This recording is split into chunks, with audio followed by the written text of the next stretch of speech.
कोई कह दे कि तेरी किस्मत में सुख नहीं है, तेरी किस्मत में धक्के खाना लिखा है, तेरी किस्मत में दुख लिखा है, तेरी किस्मत में हमेशा धक्के खाना लिखा है, कोई कह दे तुमको तो उसकी सुन लेना। और आखिरी में केवल बेलपत्री का ये बीच वाले भाग पर गौ माता, अगर देसी गाय अगर कहीं हो, उसका अगर दूध सुबह का समय का मिल जाए, शाम का दूध नहीं, सुबह का यदि दूध मिल जाए, इस बेलपत्री के मध्य भाग में, आप लोग आस्था चैनल पर आप इस पत्ती, बीच की पत्ती के मध्य भाग में थोड़ा सा दूध लगाकर, नीचे के भाग में भी थोड़ा सा दूध लगाकर, दोनों पत्तियों में गाय का घी लगाकर भगवान शंकर के शिवलिंग पर कभी मौका मिल जाए जिंदगी में एक बार, किसी भी सोमवार की अष्टमी के दिन शिवलिंग पर अगर लगा दिया जाए, जिंदगी में दुख तुम्हारे आसपास भी नहीं भटक सकता, सुख की अनुभूति होगी। एक बात और अच्छे से याद रखिएगा, कहीं लग जाए आपकी जिंदगी में कि अब मेरा जीवन बहुत नरक सा निकल रहा है, बहुत कष्टमय निकल रहा है, ये बेलपत्री लेना, इस बेलपत्री के बीच वाले पत्ते पर पीला चंदन लगा लेना। कितना लगाना है? बीच वाला जो पत्ता है उस पर पीला चंदन। जब आपको लगे कि मेरा जीवन बहुत कष्टमय है, अब ये रोग, अब ये कष्ट दूर ही नहीं हो रहा, अब ये आए दिन तकलीफ पर तकलीफ बढ़ती जा रही है, आए दिन रोग बीमारी, पैसा घर में बच नहीं रहा, बहुत कष्टमय जीवन है, इसमें लगाओ पीला चंदन बेलपत्री की बीज पत्ती पर। महाराज, और बीज पत्ती पर जब चंदन लग जाए, लगने के बाद में ये दोनों पत्ती पर लाल चंदन लगा लीजिए। इन दोनों पत्ती के बीच में जो डंडी का भाग होता है, आपको कहा था, आपको स्मरण में होगा शायद, हमने जब बेलपत्री की महत्वता बताई थी तो उस बेलपत्री की महत्वता में कहा था ब्रह्मा विष्णु महेश ये तीन हैं, बोला था। बीच में ये बड़ी पत्ती से लेकर जो दो पत्तियां होती हैं, इनके बीच में जो जगह बचती है, इसमें मां पार्वती के 64 योगनियां, मां पार्वती अपनी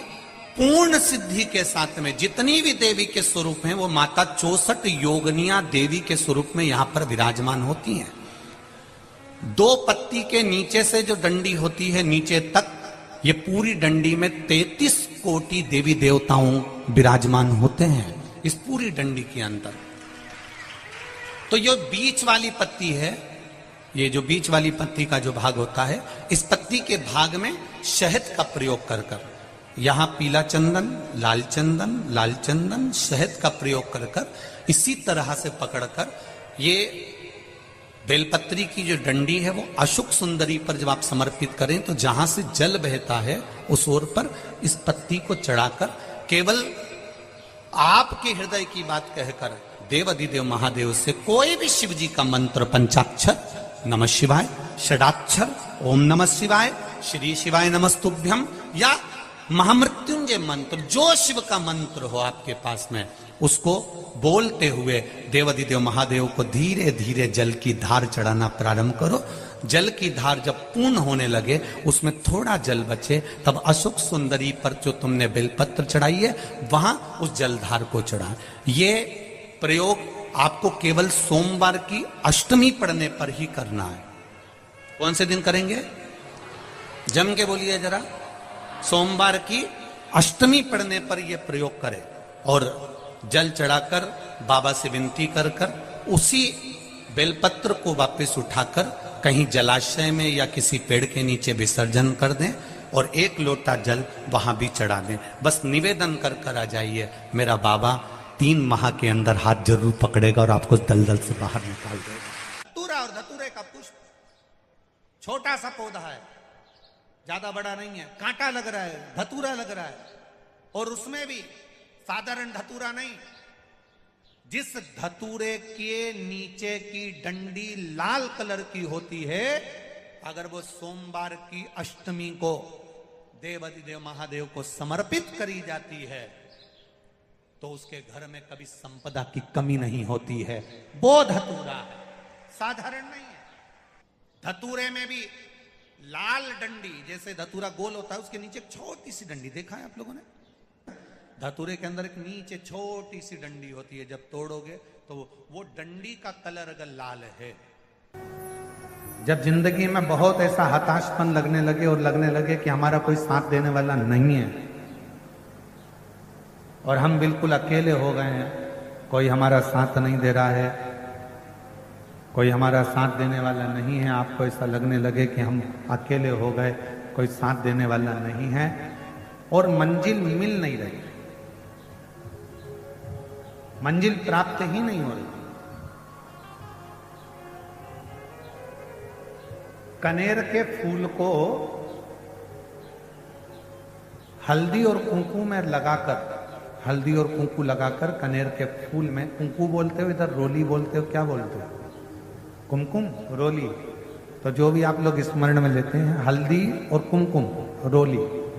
लगाकर कनेर के पुष्प को यदि सोमवार की अष्टमी के दिन मां जगतजननी की पीठिका का स्मरण करेंगे, जैसे ये शिवलिंग है और ये जो पीठिका है जहां पर शिवलिंग रखा है, गोल जो पीठिका दिख रही है या चौकोर हो या जो भी आकृति की हो पीठिका, वो पीठिका और ये जल निकलने वाला जल हरि का स्थान। तो कनेर का जो पुष्प होता है उसमें कुंकू और हल्दी लगाकर सोमवार की अष्टमी के दिन आप जब बहुत हताश हो जाएं, कोई साथ देने वाला ना मिले और कोई बड़ी उलझन में अगर उलझे पड़े हैं, एक कनेर का पुष्प इस पीठिका पर कहीं पर भी, मां जगतजननी की पीठिका पर किसी भी स्थान पर, किसी भी स्थान पर मां तारा रानी का नाम लेकर एक बार अगर अपने सोमवार की अष्टमी के दिन पुष्प समर्पित कर दिया मां तारा देवी के नाम से, देवाधिदेव महादेव और मां शक्ति की कृपा अपने आप होगी और वो कार्य सफल होकर ही रहेगा, उसमें सफलता मिलेगी ही, उसमें सफलता अपने आप मिलती चली जाएगी, उसमें सफलता आपको प्राप्त होती चली जाएगी। केवल एक कनेर का पुष्प, उसमें कुंकू और हल्दी लगाकर, कुंकू हल्दी को लगाकर कनेर के पुष्प में पीठिका पर, जो पीठिका है मां जगतजननी दुर्गा भवानी का जो स्थान है, उस स्थान पर जब ऐसा लग रहा है कि मेरा ये काम हो ही नहीं रहा, अटक ही अटक रहा है, तो सोमवार की अष्टमी जब पढ़े तो वो थोड़ी सी जो भस्म है वो उस रुद्राक्ष पर, पांच मुखी पर अघोरेश्वर महादेव का नाम लेकर चढ़ा दी जाए और उसी भस्म को खाकर, उसी भस्म का तिलक लगाकर यदि कार्य के लिए जाया जाए तो वो कार्य सफल होता ही है, उसमें अड़चन आ ही नहीं सकती, कार्य में कभी अड़चन नहीं आ सकती, क्योंकि अघोरेश्वर महादेव का उसमें नाम है, अघोर। क्यों कहते हैं जो बच्चा जिद्दपन करता हो, जो बच्चा जिद्दी रहता हो, तो क्यों कहते हैं कि अवधूतेश्वर महादेव का नाम लो और उसके हाथ में शक्कर की कटोरी देकर शंकर जी पे चढ़वा दो, बच्चा कभी जिद्दपन नहीं करता। अवधूतेश्वर महादेव का नाम लेकर सोमवार की अष्टमी के दिन चढ़ाया जाता है। सोमवार की अष्टमी तिथि या नौमी तिथि किसी भी महीने की, चाहे शुक्ल पक्ष की हो चाहे कृष्ण पक्ष की हो, अष्टमी और नौमी तिथि ये दो तिथियां ऐसी हैं, मान लो तुम्हारा पैसा तुमने किसी को दिया, 5 लाख, 4 लाख, 3 लाख, 10 लाख, 8 लाख, 2 लाख, 50,000, 25,000, 20,000, 40,000 और वो पैसा नहीं दे रहा आपको, आप हार गए कह के कर, फोन लगा कर, भैया दे दे रहे, परेशानी है, दे दे रहे भैया, हम तो परेशान हो गए, और हार गए, नहीं मिल रहा, बहुत परेशान। तो महाराज किसी भी अष्टमी या नौमी तिथि के दिन आप मां जगतजननी जगदम्बा का शिव के साथ में, शिव शक्ति का स्मरण कर कर देवी के नाम की 9 आहुतियां, सूखे बीले की, मतलब बीला जो सूख चुका है उसकी 9 आहुतियां अग्नि में शंकर और सती के नाम से, शंकर और शिव के नाम से समर्पित करें, और आखिरी आहुति जो समर्पित करें उसमें थोड़ा सा भाग